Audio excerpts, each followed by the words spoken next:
ازيكم عاملين ايه؟ معاكم احمد فراج، والفيديو ده مش عشان اقول لك العربيات حصل عليها تخفيضات الحق روح اشتري، لا خالص.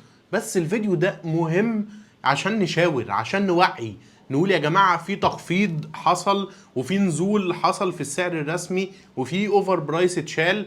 فلازم نبقى كلنا عارفين عشان نسمع ننادي على بتوع المستعمل، سواء كانوا تجار او ناس معاهم عربيات بس مستخسر، اللي هو انا عايز ابيع عربيتي بس انا كنت شاريها بسعر، هو شايف انه هيخسر لو باعها باقل من السعر ده.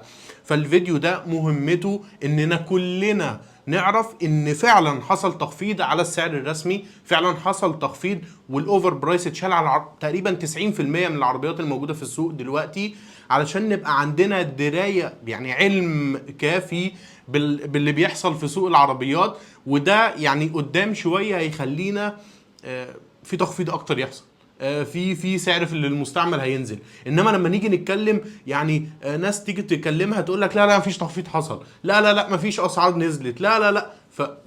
ما احنا لو فضلنا نقول كده عشان مستنيين النيسان الصني توصل ل 200,000، هي مش هتوصل 200,000 غير لما الدولار ينزل فعلا.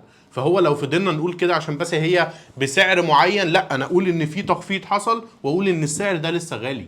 فهمتني؟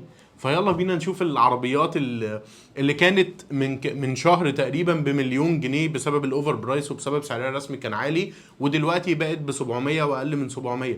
ونشوف العربيات اللي حصل عليها حركه تخفيضات كبيره في السوق.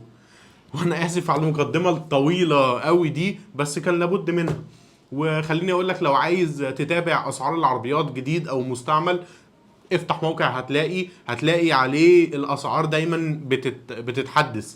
هسيب لكم اللينك تحت ويلا بينا. اول عربيه هي الاكسنت ار بي. العربيه دي بتتجمع محلي هنا عند غبور. العربيه دي كانت وصلت من شهر وشويه كده ل 860 الف جنيه، ده الرسمي. كان عليها كمان على الرسمي اوفر برايس، كانت تقريبا بتلمس في المليون، يعني 900 وحاجه. العربيه دي حصل عليها تخفيض مؤخرا امبارح تقريبا. العربيه دي وصلت ل 689 الف جنيه، ده اول فئه اوتوماتيك. فالتخفيض اللي حصل ده تقريبا احنا بنتكلم في 200 وحاجه الف، يعني هو كويس جدا. احنا دلوقتي مش بنتكلم مميزات وعيوب العربيه، مش بتكلم العربيه دي لو هشتريها كويسه في ايه، لا، بنتكلم ان العربيه دي في فئه بتاعه السيدان الاقتصادي، فكويس قوي ان حصل عليها التخفيض ده، خصوصا ان هي عليها علامه هيونداي، احنا بنهتم قوي بالكلام ده. فهتنزل معاها الفئه بتاعه السيدان في الفئه الاقتصاديه اللي موجود في السوق دلوقتي. تاني عربيه هي النيسان صني، ايوه الكنزايه والصاج الورق والكلام، ما هي بتقعد كده بنطلع عليها حاجات وفي نفس الوقت تلاقيها واخده اول في المبيعات، مش عارف ازاي. العربيه دي منتشره في السوق وموجوده كويس قوي في السوق المصري. العربيه دي كان سعرها الرسمي 761 الف جنيه، ده اعلى فئه اللي هي السوبر صالون. بتبدا من 690 اللي هي مانيوال، وبعد كده 700 هكذا لحد ال 761.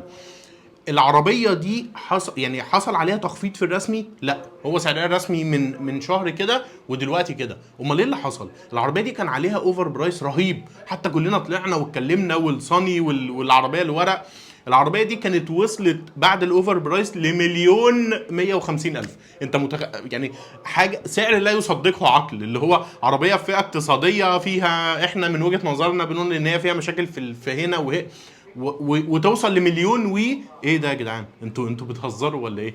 فطبعا يعني بقى اللي معاه الانترا يقول لك ده انا عربيتي 2020 والانترا، اذا كان الصاني الورق بتتباع بمليون يبقى انا هبيع عربيتي بمليون ونص. فاهمني؟ هو الناس بتفكر كده والله في سوق المستعمل. فالعربيه دي علت معاها حاجات كتير قوي. طب هي دلوقتي موجوده بكام؟ موجوده رسمي ب 761، ده اعلى فئه اللي هي السوبر صالون. ومع يعني الموزعين والتجار عاملين عليها تخفيض على السعر الرسمي. بكام بقى؟ ب 730 اعلى فئه، وتاني فئه ب 700، والفئه اللي قبلها ب 690. فهي عليها تخفيض على الرسمي. خلينا في اعلى فئه اللي هي السوبر صالون، 730 الف جنيه. مش السعر الكويس نهائي. انا بقولكش روح اجري، انا صراحه لو معايا 730 دلوقتي والله ما اشتريها. لكن مبسوط ليه؟ مبسوط علشان العربيه دي لما كان مسمع الاوفر برايس مليون وحاجه بوظت سوق العربيات. فلا تنزل، ولسه احنا مستنيين تخفيض، لان حصل تخفيض حلو قوي على الكاشكاي مبسوطين بيه. طب ما تعمل لنا بقى تخفيض على الصني، او هات لنا الشكل الجديد، طيب اي حاجه. فكانت كويسه ومستنيين عليها تخفيض. مش كانت كويسه كعربيه بالسعر ده لا خالص. انا والله مش عارف ليه الناس حته الوقت تتفهم غلط، مش سوء مش كده يا جدعان، ما احنا كلنا عايزين الاحسن. بس الفكره كلها الحاجه الكويسه اللي حصلت لازم نقول ان هي حاجه كويسه، ونقول احنا عايزين بقى ده يحصل.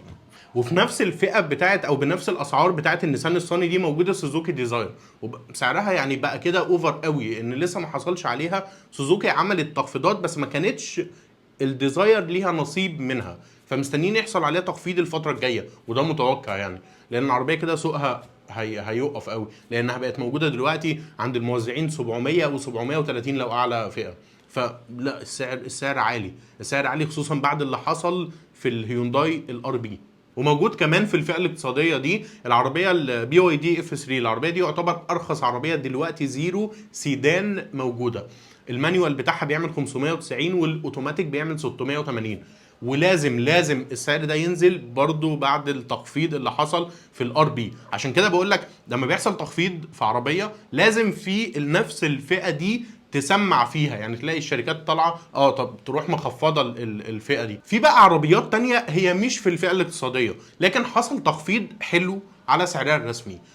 زي ايه؟ زي العربيه النيسان قشقاي. العربيه دي ال 2025 كمان على حسب ما نيسان اعلنت، او الوكيل بتاعها بقى في مصر، اللي انت الفئات بتاعتها كلها نزلت باسعار ايه تحت المليون ونص. فالعربيه دي حاجه كويسه ان هي في الفئه بتاعتها بعد ما كانت من شهر ونص ولا شهرين العربيه دي بتلمس في 2 مليون، وكانت طبعا ده بالاوفر برايس، و2 مليون يعني كانت باسعار غريبه، والتوسان كانت ب 2 800. كنا بنسمع اسعار عجيبه.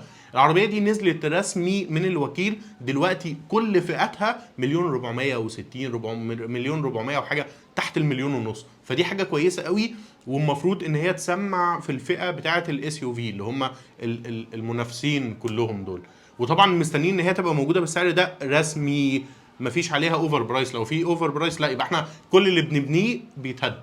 تاني عربيه التوريس سانج يونج توريس. العربيه دي حصل عليها تخفيضين على فكره. وكيل عربيات اللي هو الوكيل بتاعها شركه عربيات اول حد يعمل تخفيض اصلا، فحصل تخفيضين ورا بعض وصلت ان هي بقت بمليون 599 العربيه دي. وطبعا في منها الفئه بتاعت الدفع الرباعي دي ملمسه في ال 2 مليون. طيب مليون 599 ده سعر كويس؟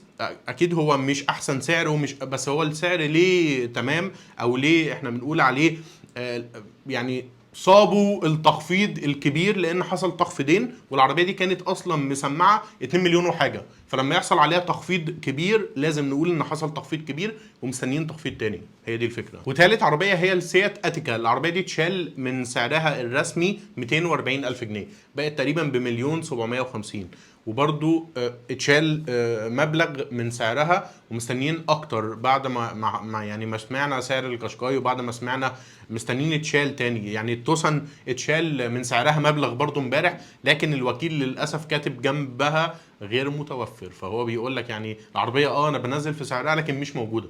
طب ازاي؟ طب وفر لي بقى العربيه. في النهايه احنا متابعين جيدين للي بيحصل في سوق السيارات، وكل تخفيض هيحصل هنوعي بيه علشان يعني نحارب اي حد تاجر او مش تاجر حتى بيشيع ان لا مفيش تخفيض، ان لا الاسعار هتعلى. كانوا بيقولوا ان الاسعار استنوا بس العيد يخلص والاسعار تعلى. العيد خلص وحصل تخفيضات اكتر. حصل تخفيضات على التويوتا كرولا اللي الناس كانت بتقول لك مستحيل يحصل عليها تخفيض، نزلت 240 الف من ثمنها و250 و270. فلا ان شاء الله ان شاء الله في امل يعني. طيب في الاخر خالص نشتري ولا ما نشتريش؟ ده قرارك، دي حاجه ترجع لك انت، لان ممكن بكره ولو ان ده مش متوقع الدولار يرفع فاكيد الاسعار هترفع، ممكن الدولار يستقر وينزل فالاسعار هتنزل. الله اكبر الله اعظم. يلا مع السلامه، وما تنسوش تكتبوا لي رايكم في الكومنتات، وسوق المستعمل ايه نظامه وهيسمع امتى، وخلينا نتناقش. ومفيش كومنت مش هرد عليه لان بتحب اتناقش معاكم قوي يعني. وما تنساش تتابعني على باقي المنصات لان انا بقينا اكتف قوي عليها، لو انت متابعني هتعرف تيك توك بقى انستجرام كله يعني. يلا سلام.